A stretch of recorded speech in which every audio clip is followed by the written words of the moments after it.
And it's like a Venetian vertical blind made of 9-inch pieces of faceted bronze mirror. Voici à quoi ressemblera le décor de la 82e édition des Academy Awards. Bonjour, bonsoir, bienvenue à Hollywood. Ce petit événement, mine de rien, c'est plus qu'un symbole. C'est la preuve qu'ici, à Hollywood, on ne s'amuse plus. Pronostiqueurs, journalistes, techniciens, tous sont sur le qui-vive. Quant aux acteurs de la plus grande émission de télévision au monde, vous verrez, ils enchaînent les cérémonies. Dernière ligne droite, nous sommes en route pour les Oscars.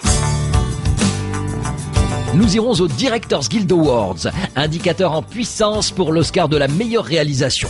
David et Goliath rejouent le match, autrement dit des mineurs contre Avatar, avec en spectateur les autres nominés pour ce prix très particulier. Nous vous dirons bien sûr lesquels. Nominés toujours, mais cette fois presque au grand complet pour la photo de famille et la remise des diplômes. Retour en enfance pour une communauté du cinéma très dissipée.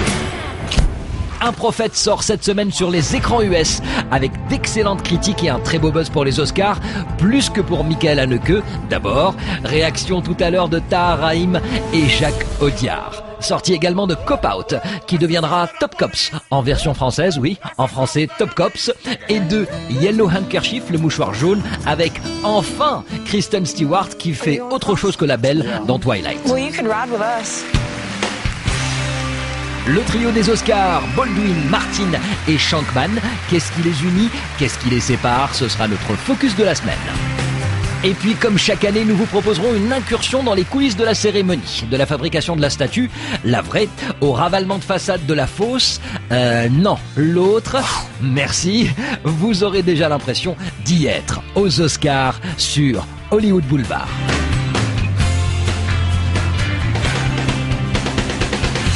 Nous sommes au Kodak Theater qui devient le temps d'une soirée le temple mondial du cinéma. C'est ici que se déroulent les Oscars. 3400 places, la salle affiche déjà complet. Pour les autres, il y a la télévision. L'événement est retransmis dans 200 pays. En direct, ils seront donc à nouveau plus d'1 milliard de téléspectateurs. À se demander si cette année, on va vraiment remettre l'Oscar du meilleur réalisateur pour la première fois à une femme. En tout cas, c'est ce que prédisent ce qu'on appelle les Oscarologues.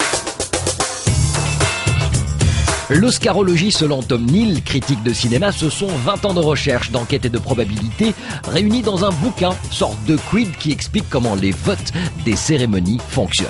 The biggest lie about the Oscar is that it's a peer group award. It's not. When they decide who wins this prize, actors are voting on makeup. Visual effects artists are voting on scripts. That's not peer group for peer group deciding who's the best of the year. It really helps to be part of the Hollywood community, to be in the club, travel in these circles that voters travel in all the time in order to win. Deux événements majeurs à surveiller de près. Le premier, le Festival de Santa Barbara, qui s'étale sur une semaine et qui chaque soir rend hommage à une personnalité du cinéma. Cette année, Catherine Bigelow reçoit la médaille qui récompense la meilleure mise en scène. La deuxième cérémonie, beaucoup plus importante, celle-ci, c'est le Directors Guild Awards. C'est là que se joue l'avenir de l'oscarisable potentiel. Car, en 62 ans d'existence, les DJ Awards ont choisi à 56 reprises celui qui gagnera l'Oscar. Et dans ce cas, Catherine Bigelow for the Hurt Locker.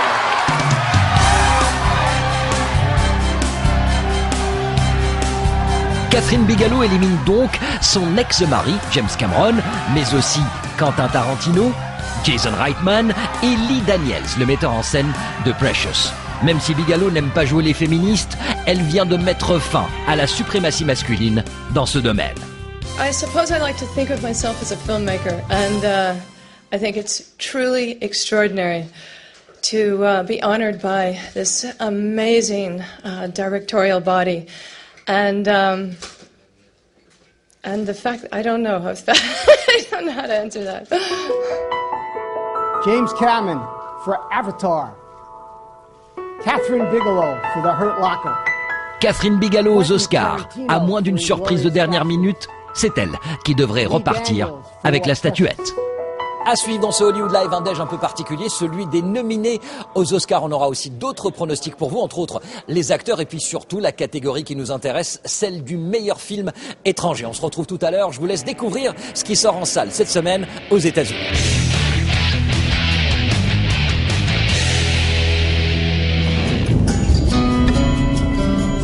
Un film simple, bien fait et pas du tout ennuyant. Pourtant, dès le départ, The Yellow Handkerchief partait avec 2 handicaps majeurs. D'abord le livre qui est plus près de la petite nouvelle que du roman.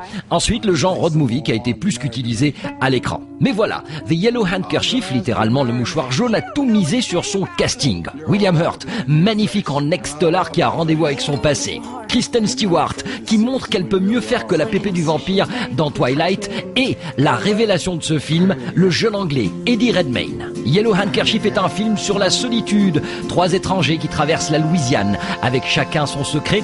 Une vraie bouffée d'air qui n'a malheureusement pas de sortie française pour l'instant.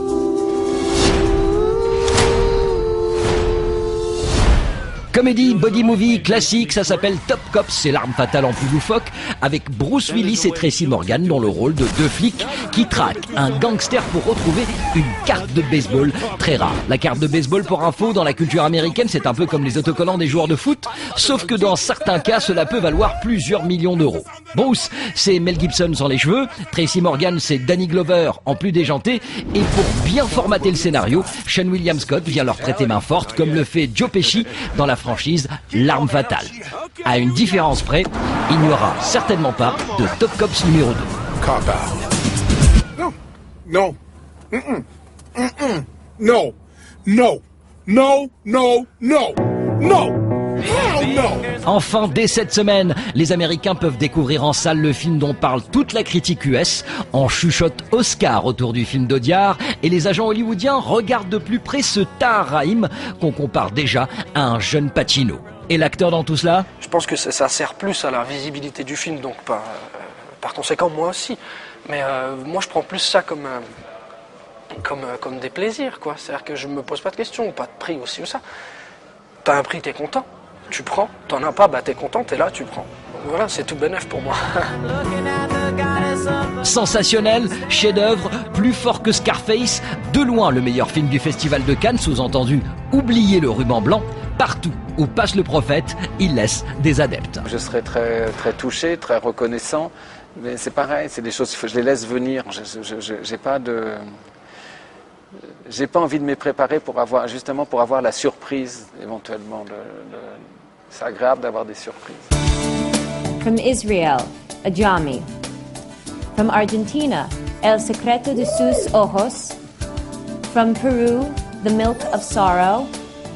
From France, Un Prophète. And from Germany, The White Ribbon.